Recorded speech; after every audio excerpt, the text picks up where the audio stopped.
Welcome to this edition of Lights on MOR. Today, we're going to be interviewing Quangting Li, Professor of Sociology at Stanford University, Xueguang Zhou, to talk about his paper in MOR that discusses the COVID-19 response of the US and Chinese governments. And the paper was called Organizational Response to COVID-19 Crisis. So welcome, and it's great to have you on. This was a research project that was in real time. It was not, a 3 or 5 year long project. You actually got this done as it was happening. What got you interested to write about this? And what were the challenges of writing about a situation in real time? Okay. Thank you, Ray. Thank you for having me here. This is a very unusual paper. I normally do my, typical empirical research, which you collect data, do, analysis that would take years of work and publication processes. And this one actually is very different. I have been studying China, governance issues in China for a long time. So when the pandemic got started in Wuhan at the very beginning, I got really eager to find out what was going on and how the local bureaucrats respond to such issues. So I paid very close attention, try to grab whatever information I can have. But then later, when US experienced the outbreak, it just occurred to me that this would be a wonderful opportunity to compare these two very different countries and how to respond to this pandemic. But you connected to some conceptual ideas that are out of kind of macro organizational behavior. And the specific one you talk about is tight or loose coupling in organizational systems. And that's really central to how you think about the US and Chinese reacting differently. Can you explain that concept and how it applies to the two countries in this case? Yeah, loose coupling is a concept developed in organizational research and first proposed by Carl Weick. And it has been used by other scholars like Jim March and John Meyer, and among others. Loose coupling refers to a kind of organizational type, ideal type, where different parts of the organization connected only very loosely and then respond to each other in a relatively small motion. So this is a typical way of thinking about decentralized system. And the opposite side, of course, is what we think about the Weberian model of organizations, rational design, and different parts of the organization are highly coordinated, coordinated by higher authority through a top-down process. So these are really the opposing cases in terms of different styles of governance. As I said in that article, over the years, I think that we can observe the Chinese government has been developing strong tightening up processes, political pressures to tighten up different parts of the organization at different levels of the bureaucracy. And leading to on the eve of the pandemic, I think the Chinese bureaucratic system is become really very tightly coupled under strong political control, a top-down process from Beijing.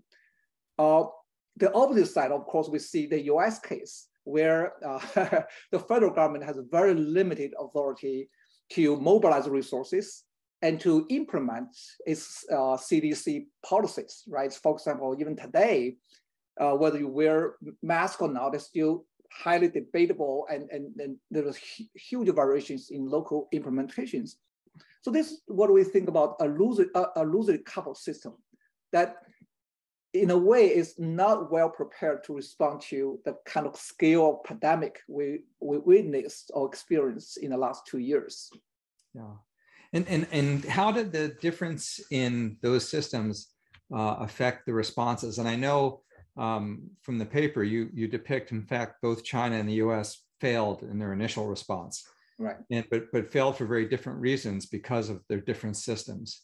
Can you explain that?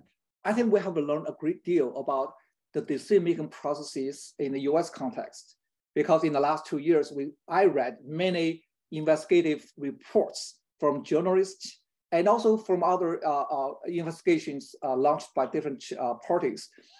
And what we have learned in the US context is that, this is a typical organizational story about different parties come to the decision-making tables with their different interests, different information. And for example, I recall the investigative report by New Yorker discussed about at the White House meetings when you have the public health officials presenting their case and their views. Then you have the economic advisor thinking about economic consequences if you have these travel restrictions. And then you have the State Department worried about, what about the US citizens abroad when you have these flight restrictions, so on and so forth. So these kind of different parties have very different views and also with limited information about, the severeness of the COVID virus.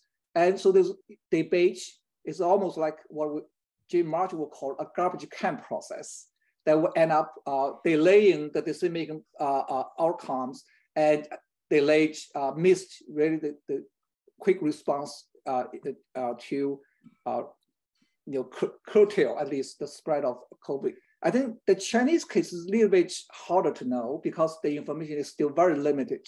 I think so far what we know is that at the very beginning, at the local level in Wuhan, and the medical professionals actually correctly identified the problems, the abnormal illness. They observed, they treated, and they actually reported to local authorities. And they activated the so-called rapid information system to transmit this information upwards. And also some of the medical professionals also told their friends to warn them about the risk of this infectious disease. But obviously, what I argue in an article is that we can see that local officials in China was not negligent in their responsibilities. Actually, they know the information and they transmit that information. Okay, so that's for sure we know about. But we don't know at what level, how that information was processed in that bureaucratic system. So I know that in the Chinese case, you're speculating that there was more attempt, there was like a scientific logic and a political logic, and the political logic kind of took over and probably limited some of the transmission of information. I think the political logic took effects because we know that at least at the local level, the Wuhan government tried to deny there's an infectious disease over there. They actually claim there's no infections from person to person. And so certainly we know this much.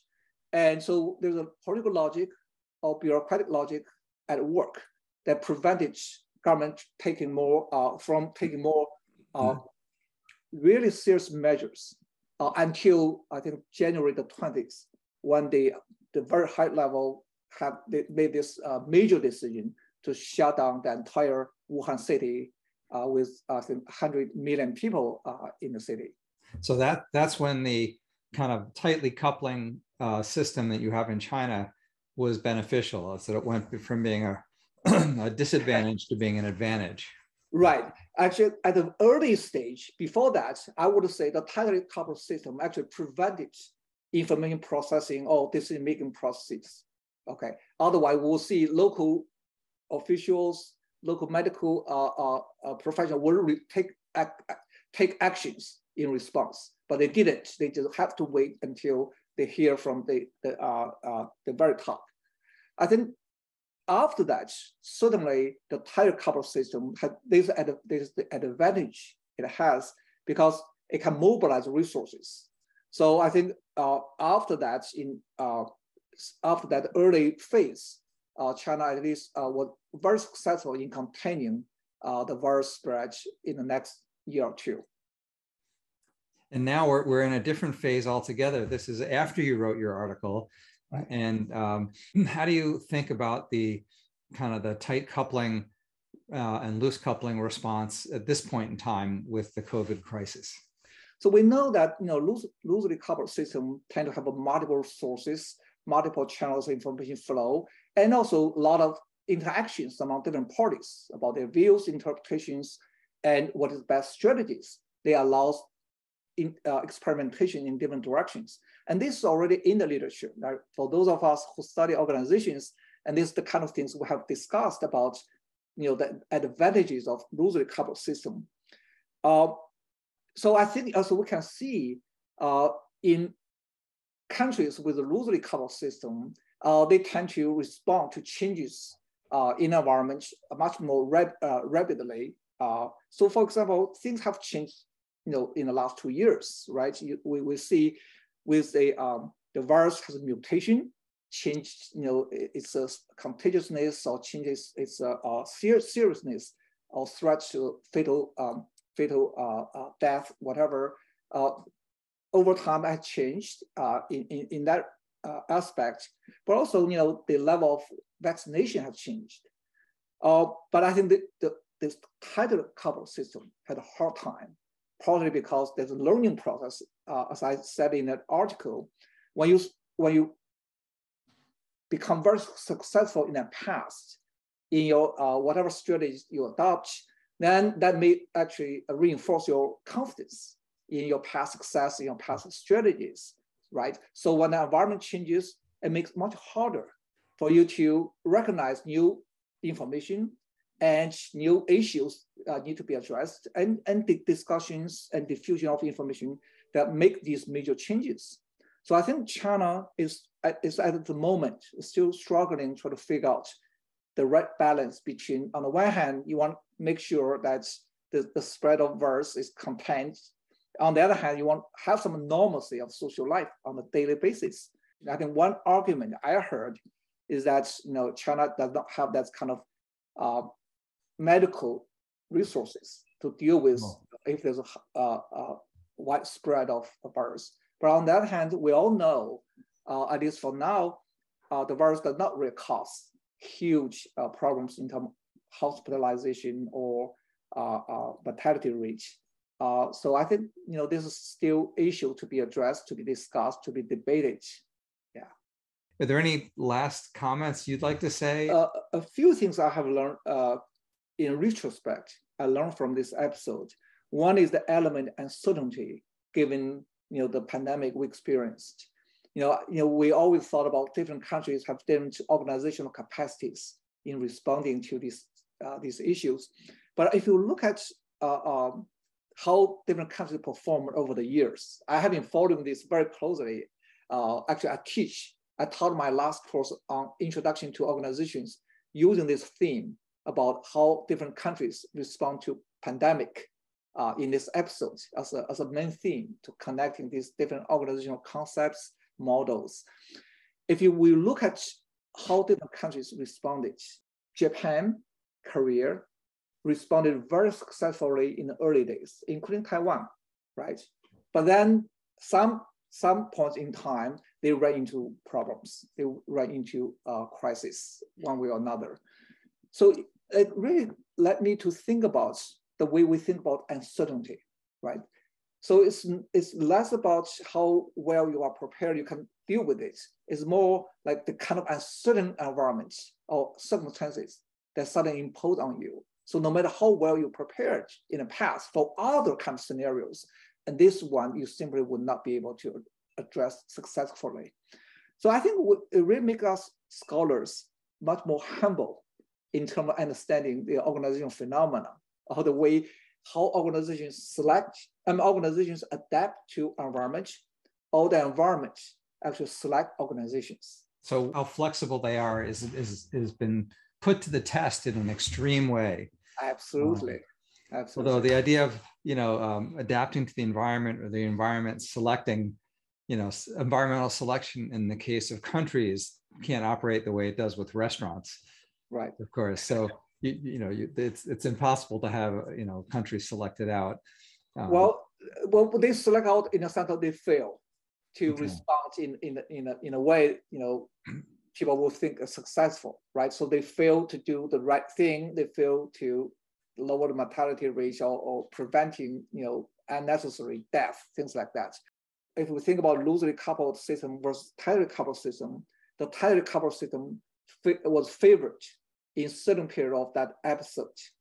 But in later periods, certainly the tightly coupled system was ill-fitted to adapt to new environment, whereas the loosely coupled system demonstrated advantages, right? So you can see, given different environmental circumstances, actually different organizational models fit better than others. Well, in a certain way, it's interesting. I think the US, which is loosely coupled, has come out of this not thinking of being more tightly coupled as a balancing act, but with even more extreme loose coupling. And I don't know if China, might have, you might think that China could adapt to being overly tight coupled by being more loose, but it's not clear that's happening. Maybe it's even, maybe each system's weaknesses are being amplified. That's a very good point. I think we are seeing actually moving in that direction. The US, certainly we saw that, but its purpose is not driven by pandemic response to pandemic or failures in that response. It's more other things going on, the polarization in the society between different parties. And in the Chinese case, I think it's also driven by other considerations. It's very likely that it will really become more tightly coupled after this episode, even though we know now, it has its own vulnerabilities, right? That's fascinating to think of how this dynamic process works over time, how organizations learn, and maybe there's a bias in learning where if each side had a phase that it was better at than another phase, maybe the natural tendency for both systems is to look at the one part that they succeeded and ignore the parts where they didn't. Actually, that's exactly the point. I just read a recent article, I think published in Organizational Psychology, a journal in that area, make the same argument. It says organizations tend to learn from others' mistake, but from their own success. So they draw lessons in very different ways. If they're successful, they themselves successful, they reinforce what they do. When they look at the other organizations, they more look at their failures and they try to avoid their failures. So really, it's interesting dynamic. It's fascinating. Well, your assessment of US and China on the loose coupling, tight coupling is a fascinating way, a framework to think about it, to bring our organizational theories to apply to current events and understand what's going on in the world. I think it's a fascinating perspective. Thanks so much for making that observation for MOR and to build up the discussion so we can understand this better. Xueguang, thank you very much, and we'll hope to see you in MOR again soon. Thank you, Ray. It's wonderful opportunity to talk with you, and hope you and your reader would enjoy my article. Thank you.